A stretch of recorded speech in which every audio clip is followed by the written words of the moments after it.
Welcome to the Jackfruit Alley.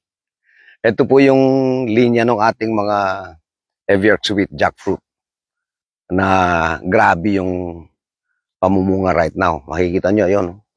Yun. Punong-puno ng bunga yung mga puno.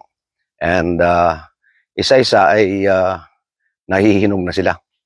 So, ito yung tanawin sa umaga na kapag nakita mo, fulfilled ka sa farmer. Sapagkat nakikita mo na literally nagbunga ang iyong pagtiyatsaga at paghihirap bilang farmer. Look at this. Hindi ba nakakaingit? Ingit kayo, no? Ito pa. Tingnan nyo to kung gaano kalalaki ito. Look. Saka wala nang tama. Na-maintain ng mga bata yung spraying natin ng insecticide. Hindi na namin binabalot ng plastic.